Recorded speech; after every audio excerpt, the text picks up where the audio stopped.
Our first featured poet is Alexis Mercedes, who is a poet, musician, and visual artist based here in Houston, Texas. Her poetry, reviews, and interviews in the Bayou Review, Wineskin, Defunct Magazine, The Barker's Voice, Texas Best Emerging Poets, and Brazos Bookstore. She has twice been a featured reader for Houston's local Gentle Hour reading series. Alexis currently works as the chapel supervisor at Rothko Chapel. Please welcome Alexis Mercedes. Thank you so much, Layla. I really appreciate the opportunity to be here and to share my work. So I'll just start off with a few that are really important to me. Okay. All right. So this first one is called Tethering, inspired by my time in the Marfa, Texas area. In the desert plain, our car a tiny spot on the way to Valentine, Texas. It was nighttime. Bushes with animals lurking dot the horizon. We were scared of them, the unknown, the thought that something sinister could derail us. No trains clacking on the parallel tracks. I liked the thought of tethering myself to you, my body obfuscated inside your green army jacket in the back seat while you drove for miles. I admired your scruffed jawline, imagined future me, future you. Our severing occurred months later. I sat stock straight in my bed while I heard you tell me all the reasons for parting. The desert crystallized in my mind. We had arrived in that place, population 100. No sound, barely any breaths of humans. That's the end of that one. And then I go right into a piece called The Sacrifice. Don't trust the wolf if you can bear to recognize him when he stares you down with those sweet lamb's eyes, his fur matted with fluids, his heart bared and aching to be loved. He wants you. He needs a beautiful woman to devour. He invited me into his quaint house one night and made me the meal. The sacrifice is simple, one life for another, so I climbed into his mouth and he swallowed me whole. When he patted his stomach, satisfied, I felt the rumble against the sticky insides of his stomach lining. My fingers tangled in mucus, and his hot veins pulsed wildly, and that's when the acid poured on top of my head, bile strong enough to sizzle craters in my scalp, fall past my eyebrows and into my eyes, those wounds that ooze, recompense for my blind trust of a beast with a smile. He has spoiled himself with me. I can tell his mother loved him very much, assured him every moment, and pressed his head to her chest. I love you no matter what. The no matter what being the most important part of her love and mine, since the full sacrifice requires just so much to love a beast. The next, I have self-mutilation. The strange curdle of an elephant's howl. Did you know they bang their heads against the wall when they have lost their families? Their brains teem like flies on a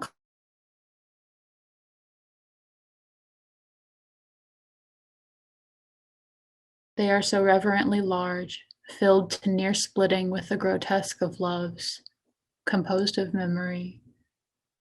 I wield two fists like horns against myself, as though pain departs with blunt force trauma.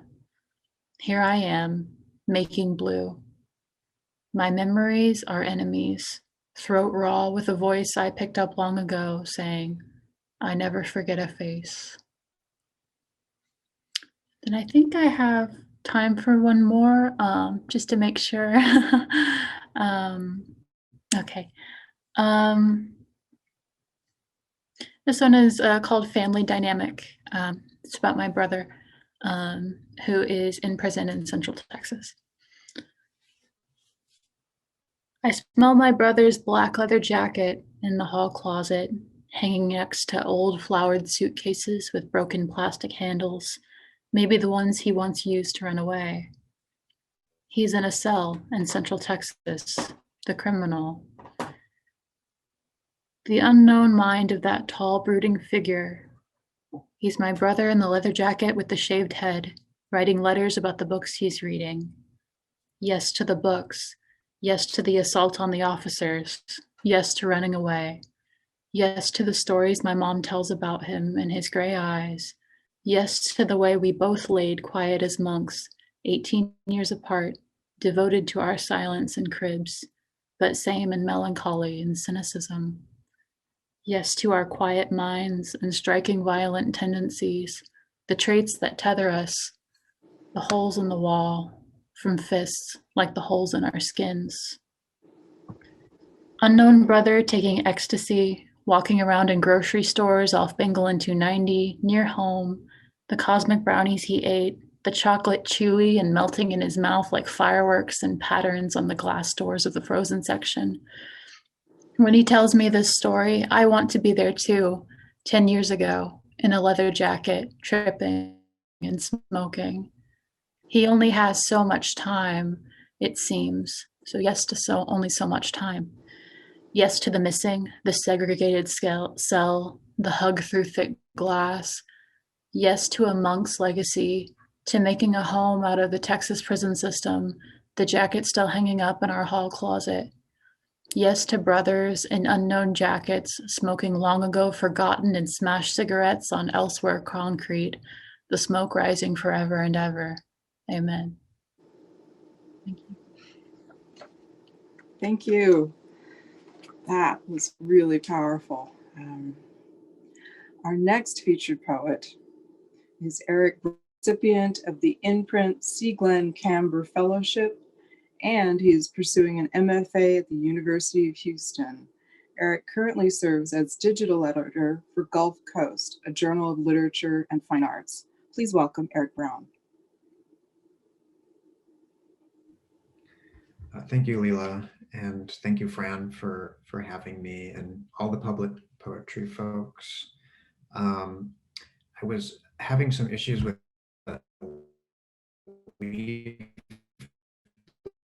or earlier, how that goes in Houston. And let me know in the chat if you can't hear me. This first round of poems these poems might be familiar if you've been with public poetry when I read last time.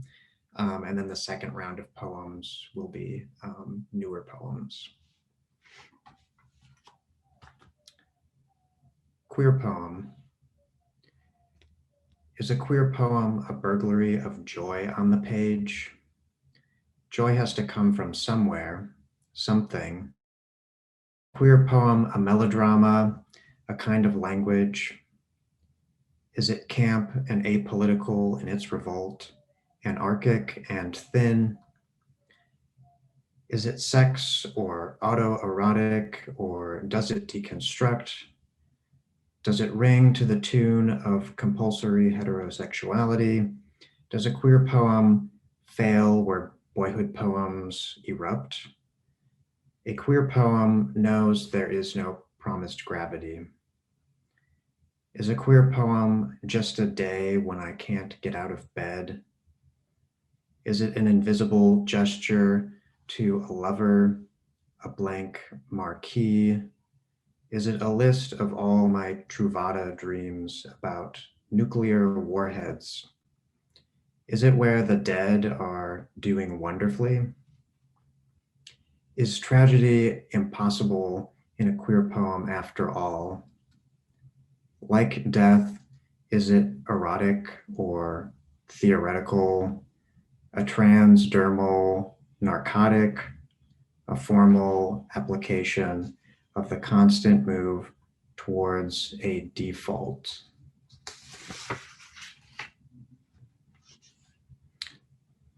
Play dead.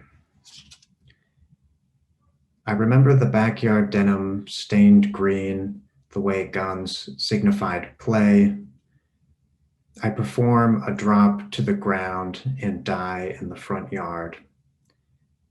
I wake to red pines and a crabapple tree. Have you ever had a wet dream so wet that you had to slither your way to consciousness?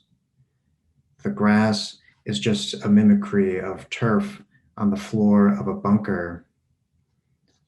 I remember the letters hidden in the junkyard. I remember the jockstrap that came with sparring. I remember the nights sleeping on another boy's floor. I like to think none of this means anything. What superpower is it to see through the silence that collects around men? The silent gunfire we negotiated in yards. Silent as in without language. Want is sometimes joined by a conditional if you want. Is that what that is? Just want? Vanta in Old Norse means to lack, which means want is the parent of absence. And if I wanted to know a boy, it meant he was gone. I have walked by the yards of many strangers. I consider the bitter crabapple tree. I keep playing dead. Blood. And this is inspired by Rainer Werner Fassbinder, who's a filmmaker, and Robert Duncan, who's a poet. All these valleys of a body that run hot or cold. Blood is what gives an animal's life meaning. Men whittle fissures into the dam, my body. A blue ghost demands the valleys fill with meaning, that the yard filled with palms open up. The body demands that the knife be a reminder. We will live in a time when the dead will always be beautiful. We have never said anything clearly, and my tongue meets the knife like a bull's because who believes in inconvenience? A blue choked like a Pacific by fog. The body without organs. Show me a city of men. Who can tell who was wrong? Such is the sickness of many a good thing. The good is sick only in that there is no good, yearning to be taken again. The body is a book in which, for some, only other people write. Like a guest book at a funeral, this literature demands a canon, where the knife pens a chronic condolence. But who steals the pages outright? I have never said anything clearly, but sometimes there are approximations. The slaughter of a bull that finally stuns, high by its ankles to accept a blade, blinks. I had to watch to know what it was I'd done while men were over me. Thank you.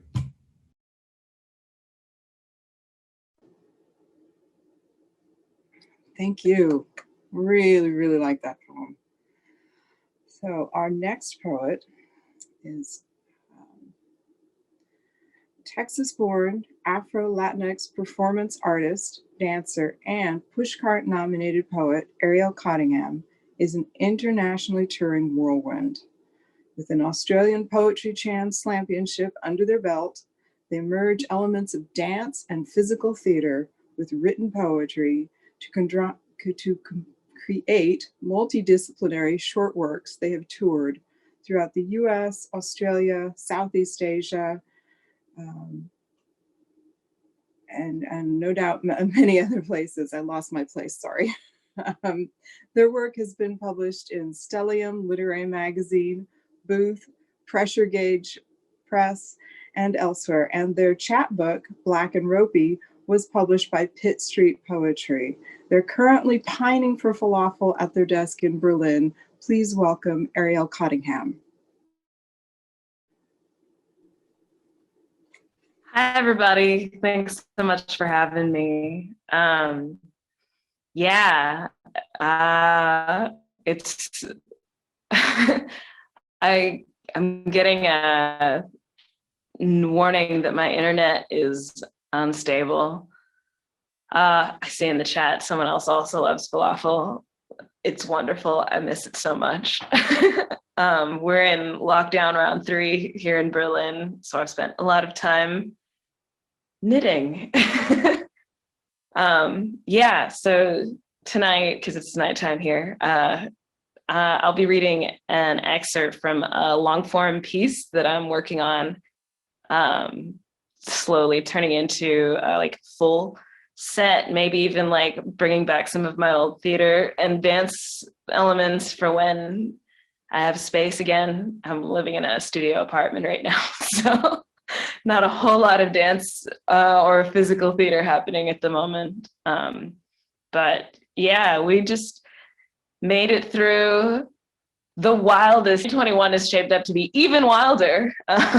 But this long form piece is called Apocalypse 2020. Berlin, December 2020. Winter was coming and the bars had closed again.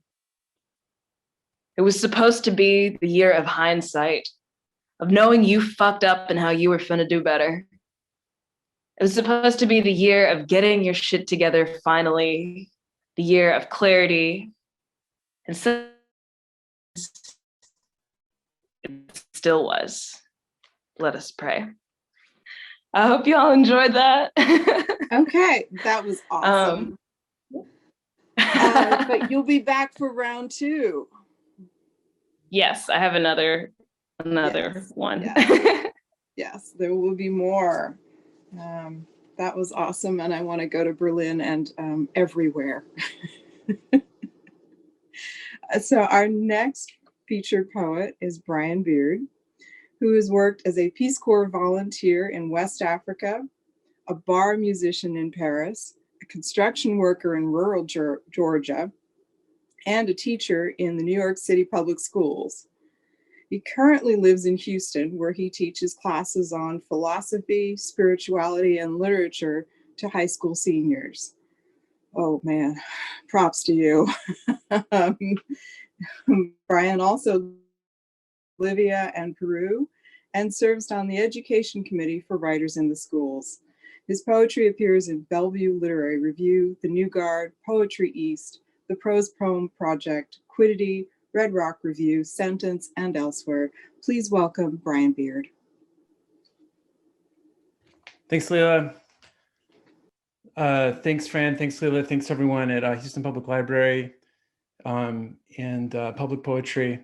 I was afraid I might have to follow Arielle, but I'll do my best. In fact, we'll move from Berlin to Mexico City. I also want to say before I start, I'm really grateful.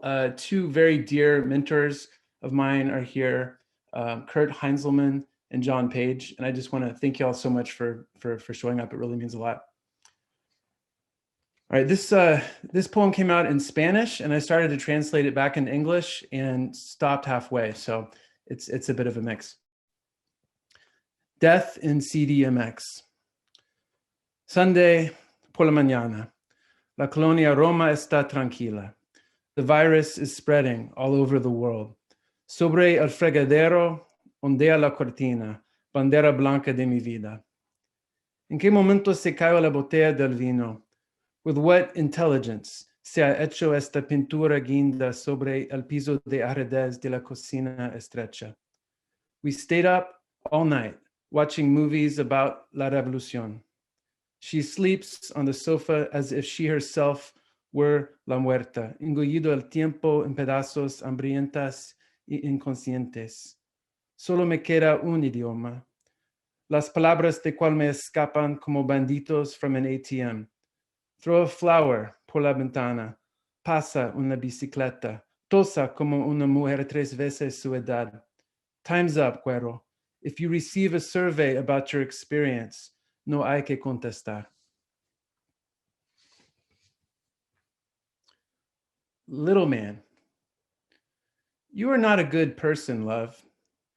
I believe I can relate. You do not bore me at all. It is my melancholy, a consequence of decisions made by my ancestors who believed they were white. If this poem is to be believed, it must take place on an early spring day in an empty room with the breeze blowing through the curtains as it did in the 1960s, if those black and white prints are to be believed. I believe the neighbor's stereo was playing Coltrane's Central Park West on a piano instead of a saxophone. Instead of a saxophone, I play it upon my life. The genius of genius is to make it look easy. The poetry of poetry is that no one cares. Let us take away all the drugs for a moment, all the drugs, starting with the hardest, the self. I'm a little man, love, a little man, not little enough.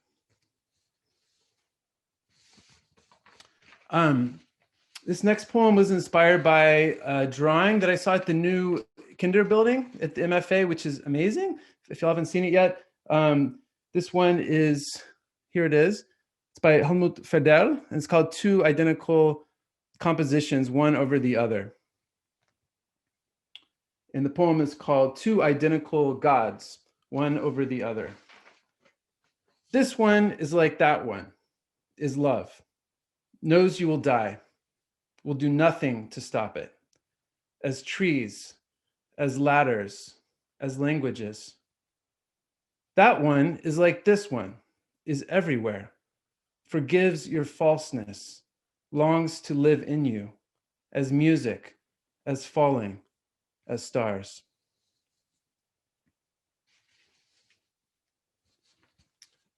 The new couple. The TVs glow in the windows of the apartments across the street. The season in which young men must collide into each other, or Christmas will not come, or something. On the sidewalk below, a mother turns to wait for her crying child. Everything is an emergency, or nothing is. Sometimes I go to your Starbucks and give them your name to see how it looks upon the cup. The barista's black whirls and loops, humanity asserting itself in an age of extreme commodification, remnants from a world in which our names were inscribed in the book of life, or something. The sky will never be the same now it has been copy-pasted from an image search. A new couple has moved in below. At night they moan, and I think of us when we were young and still eager to run up on the shores of each other or something. Do you remember our first night in the city when we sat pressed against each other in the dark of that little club? The lilting of the saxophone, the cold outside, the cigar we shared. I run my tongue against my teeth, but find only the saliva of an old man.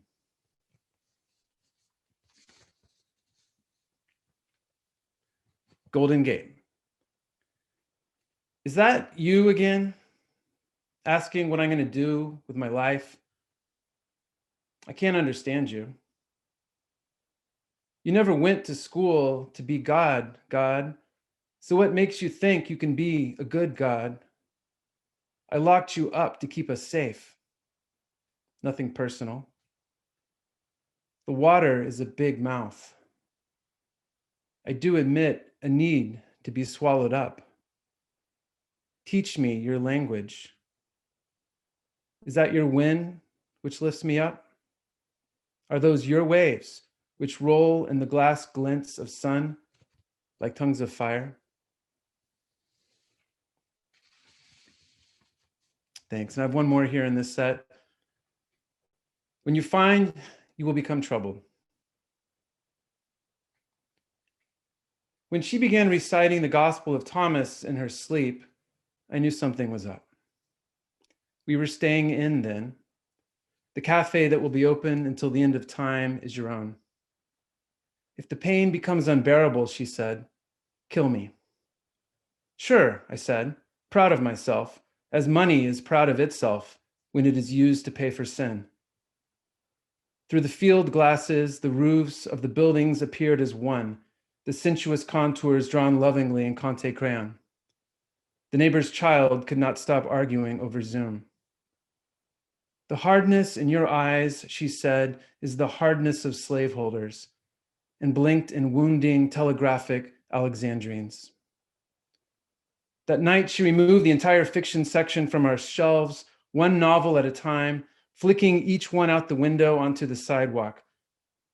By the time I made it down, there were hardly any left. So hungry were the passers-by for our woof, our nerval, our mishima. When I returned, she was watching the news, which I cannot stand because it makes me feel complicit. Mercifully, she turned it off. There was a change in her smile. I see it now, painterly. An upswell in the psyche, spears in the heavens, gleaming, ready. How little, she said, is needed. Thank you. Thank you. Let's get back to the featured poets. First up, Alexis Mercedes. Alrighty, thank you so much. It was so lovely hearing everybody who came after me for the featured writers and for the open mic. Thank you all so much for sharing. I love hearing it. Okay, so I have a few pieces here. This first one is called, sorry, just moving some things around. This first one is called Christina's World. It's an ekphrastic poem.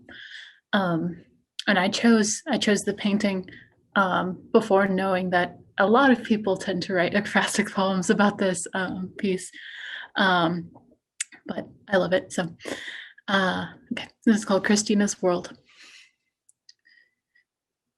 You are burned into a golden sienna field. I'm sure your plain face lights up when you see the house afar, simmering on the horizon. But you don't see me while I admire the pink of your dress and the helpless sprawl of your legs to the side, your thin arms, your waking body, the desperate clasp of yellow grass as you reach. This is Memory in New Orleans. You tasted the hot sauce of New Orleans for 2 hours during last year's trip when we were still in love. My car doors were dirty from the long drive. My dress was slipping. In the middle of March, hot Louisiana sweat, no place to be but curled into the crook of your neck. And each time we settled into the bed, holding you was a piece of God. Your neck was hot when I kissed you over and over, fireflies tipping their lips to your throat, singing your body alive in me. I was downing the fire that still existed then. We planned to go back, you and I. We planned so many trips, the desert, the forest, the fires, the flames. I planned the future. Taking it all back would be miserable, wouldn't it? Tell me it was miserable to say goodbye in October when the future collapsed and your arms weren't warm anymore. They just hung limp like branches worn down from the oncoming winter sleet, the willows hanging sadly over the quarter. Then this is similar to that. It's called What's in the Fridge. Melancholy looks like the leftover birthday cake in the fridge, the one I never ate. It stayed in there for weeks after you left for the last time. Once, I think, we were a celebration. The pink roses at the grocery store fill my nose, the flowers I buy for myself. Each time I wake to abandonment, it tastes like the roof of my mouth, sour after coffee, a brown rim around the top of the mug.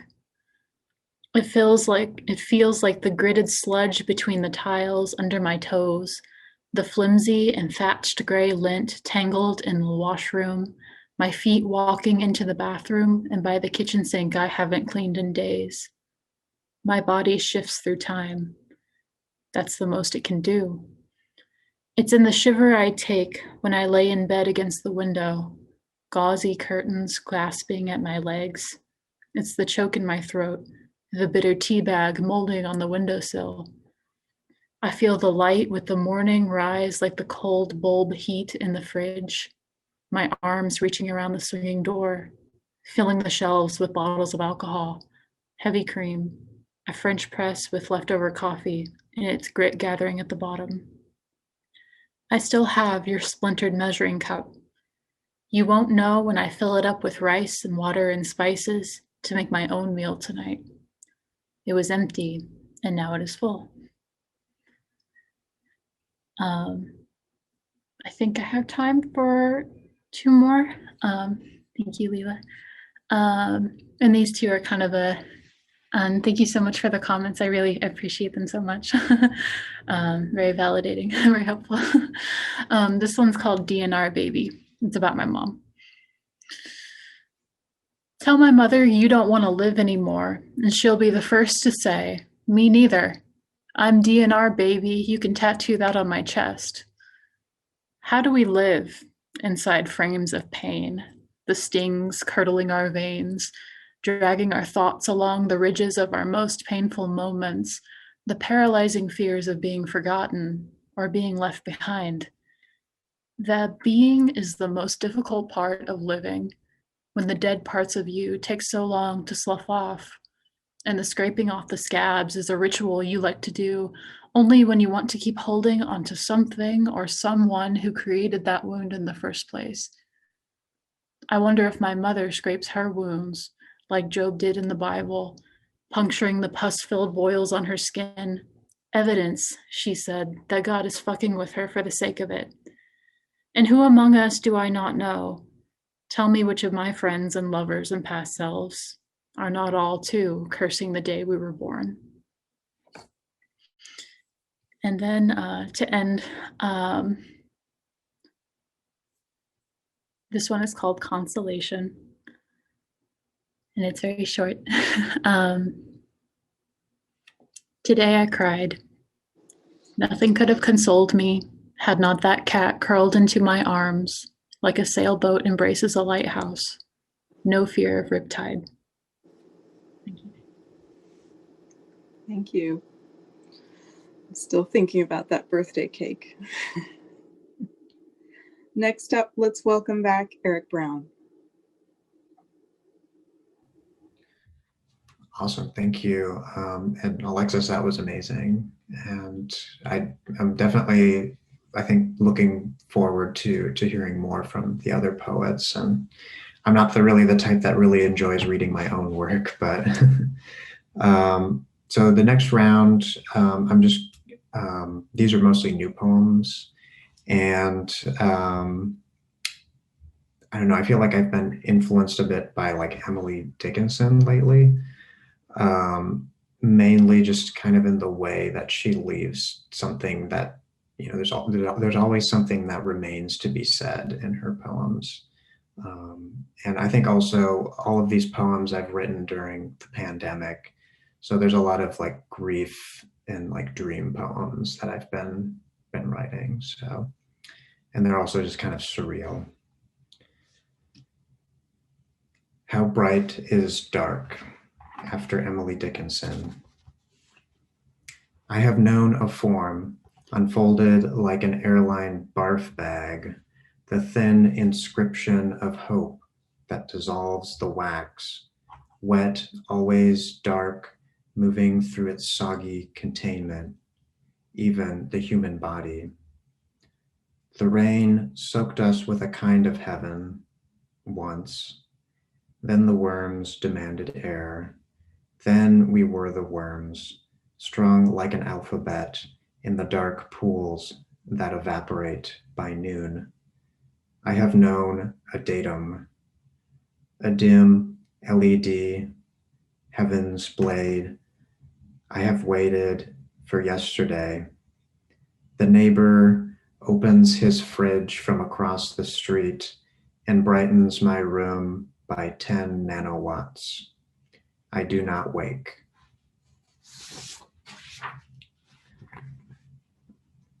This poem is Untitled.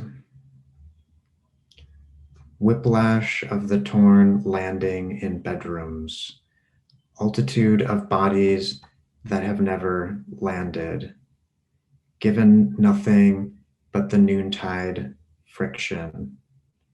How does one trace the line of flight? Is it the static after the machine has crashed? The chafe of going through a life or a body? The frame is the gender of our feeling. Basswood, obeche, mahogany, ash, white pine offers its shifting night to the letting go.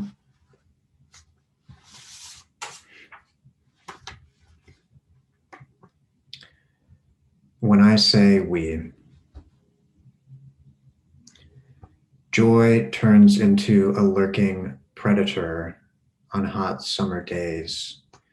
It traverses the neighborhood unseen, luring people out into their confusion, into the novelty of desire that weaves in the parked cars, those big empty things. I have wanted ice cream at times. The park has a new 100-foot banner that says, "Dogs must be leashed," as if dogs were the problem. Whenever I say we, I mean every signifier I've ever loved. We sat on the edge of the park under an oak tree, and we became too many people for just one oak. I want to turn to color again, but can't. The blue noise of the sky has gone quiet, and we have given and taken like snakes in broad daylight. And this is my last poem, and there's a lot of pauses, so bear with me. Poem to a body with changing pronouns.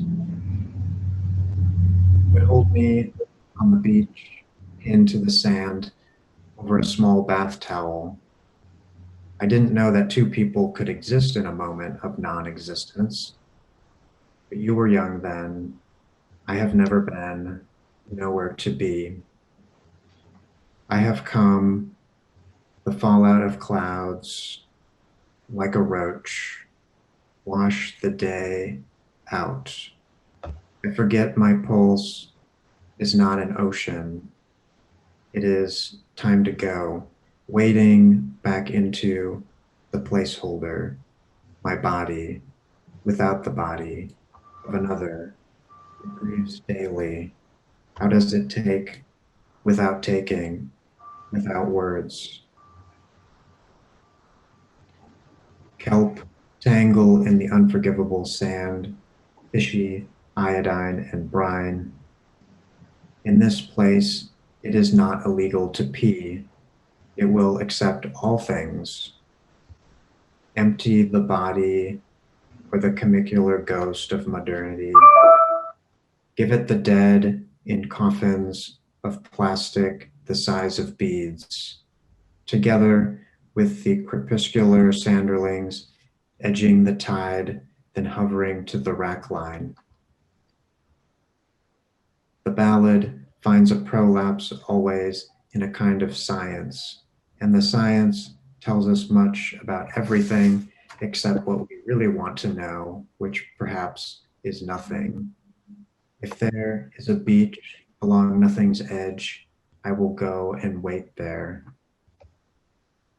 Narcosis is the sun over Santa Cruz, a lesser god, taken to comforting the chilled, impermeable bodies.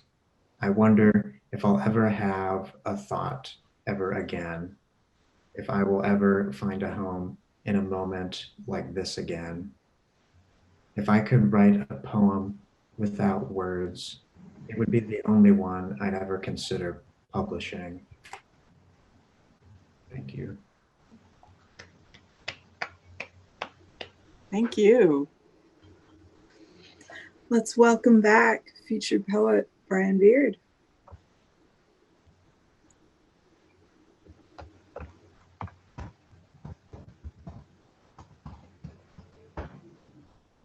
Thanks. This has been a lot of fun. Really appreciate it.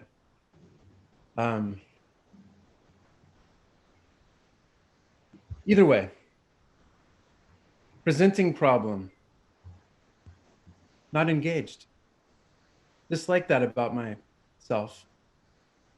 Example, join movement. Deleted email, was in far off country. Literary history, many times wrote poems, many times rejected. Sad. Sometimes published, still sad. Who else read? Do not know. Self-inflicted pain history, burned hand on cookie sheet. Why bake cookies? Do not like. Thought when pain stops, will change life. Pain stopped, did not change life. Met friend for coffee, full of fire. Buck up, said, we'll do bang up job, referring to my project, as of then and as of yet unrealized. Sure, said, understanding limits of language, more or less. But a heart like cat, jumping off mountain, felt next to punch or be punched, went merry way, walked, public transportation crowded, not an option, still taking that walk. Problem, am dull person. Problem, am self-centered person. Why center on self? Self is not a legend. Look at darkness in world, darkness inside of me. If God exists, help. If God does not exist, help.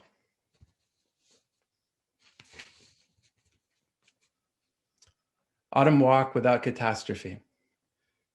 The sun was a helium balloon on the string of tree, distant like a distant friend. The fallen leaves, having been released from duty, sang their freedom as my boots crunched upon them, speeding them along to their next life's work.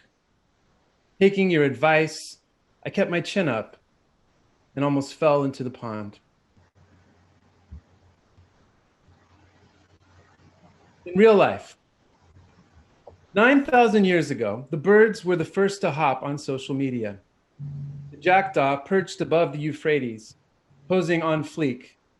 Hashtag bug life. The sparrow in the rushes. Hashtag he's got his eye on me. The endless tweet wars of the ravens and the grackles. The other creatures followed in mass, disrupting the ecosystem. Too much liking, too much hashtag blessed, not enough hunting, not enough death, which God, as I'm sure you've noticed, likes to keep above a certain level. So she flooded the world. The last satellite fell to Earth, sometime between the invention of writing and the sale of the first slave. Recently, of course, the platform started back up again, half a century after Hiroshima and 5 years after McDonald's introduced supersizing. Now my plumber wants me to like him on Facebook, and my face wash wants me to share my skincare story. Even God has a presence, so don't be deceived. At Jealous God is a fake account managed by overly caffeinated angels. As for me, I keep deleting my accounts, but even while writing this poem, my phone buzzed and I swiped like a fiend to witness my uncles sow hatred among men for the umpteenth time by weaponizing religio-politics. Now do I care to end this poem? Now do I dare to stare across this thin window as the sun grows sunnier, as the gray grass grows greener, as two friends of mine, a couple of cardinals, flitter in the boxwood? I will post and post and post, but it's not me.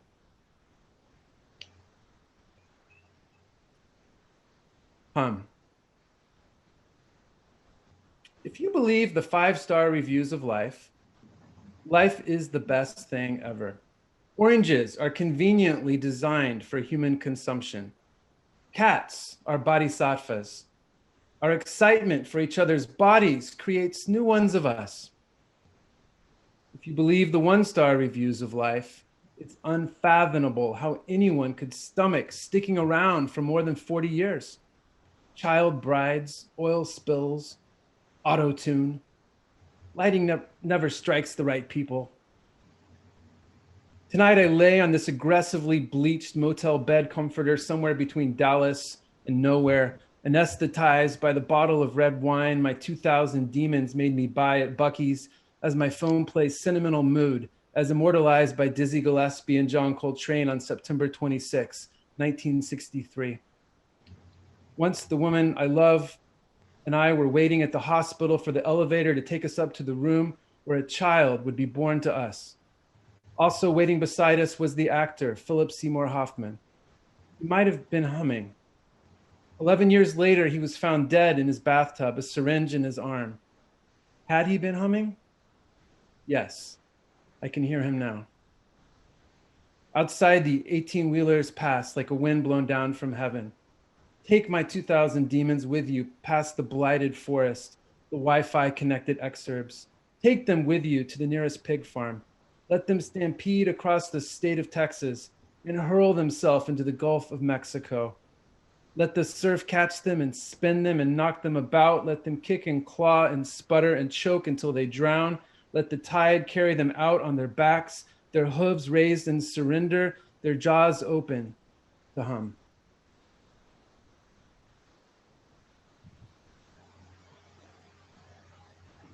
Bennett Avenue and 184th. Those years we spent practicing the scales of suffering. Someone punched a hole in the wall. I can't remember why. Grackles in the snow beside the recycling bin. Last year's calendar beneath the pizza boxes. I was going to be someone, but it is enough to be someone. To be. Thanks. And I'm going to finish with this last poem, Poetry Spells. Soak the bullhorn in rhythm or the people will perish.